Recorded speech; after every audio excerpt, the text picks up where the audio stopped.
basically from the South zone or the Niger Delta. I am the first and only, and of course from a minority ethnic group.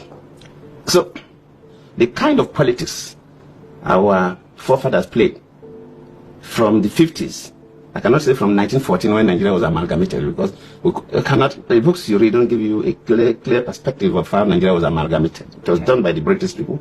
The key actors from Nigeria that participated in that amalgamation, you'd hardly hear what they say.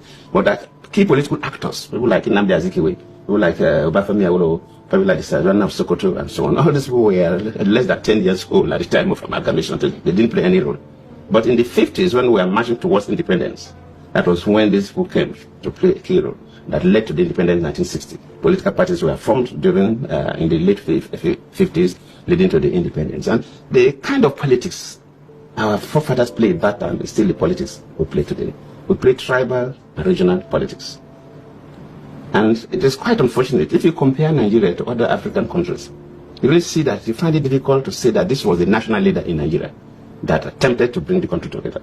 I said, for young people, we should know that this issue of tribe and religion, these are the major setbacks for this country. This makes people, it's create problems for leadership recruitment. If somebody is holding a political office and he wants to give appointments, you begin to see that even if Mrs. A knows the issue better than Mrs. B, and if Mrs. B is from his own tribe, we want to use Mrs. B. It's like saying, oh, you have a fight that you need a lion to fight, but that lion is not from your tribe. Then you say the cat. Then you say, after all, both of them are carnivorous animals. They can assert it. And you bring a cat to do the job of a lion. It's not possible. The cat, yes, is a carnivorous animal. Yes, that can assert it.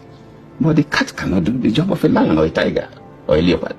So, but that is what happens in a system where people tend towards their tribe. And that's one of the banes of Nigerian politics. The leadership recruitment process is skewed along tribal interests, along religious interests.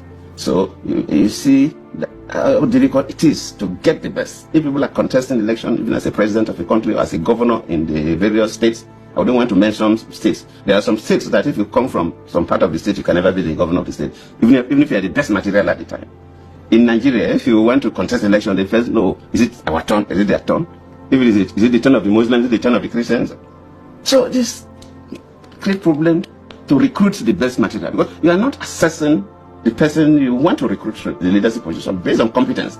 You assess the person based on how he worships his God, or from the part of the map of the country the person comes from. They can't even control.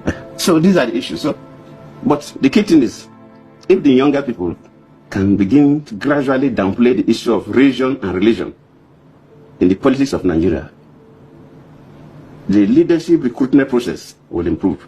We'll begin to recruit people better. When I was contesting in 2015 because of this religious divide between me and Buhari, I used to tell people that, look, if you are sick, let us say you have a kidney problem and you go to the hospital, you ask for the best doctor. You will not ask whether that doctor is from Enugu or from Kano or from Ibadan, if it is in Nigeria, but you ask. If they say this is the best doctor you are comfortable with. When you're hungry, you don't care where the person who's serving the food is from Meduguri or from Yenagwa.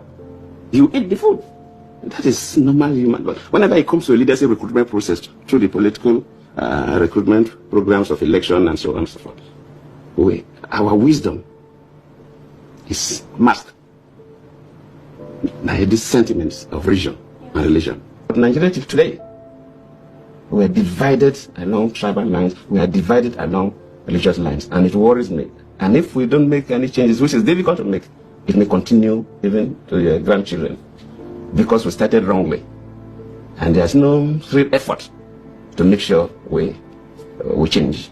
And it's a major problem, and most of our problems we're having today in the country is because of this division.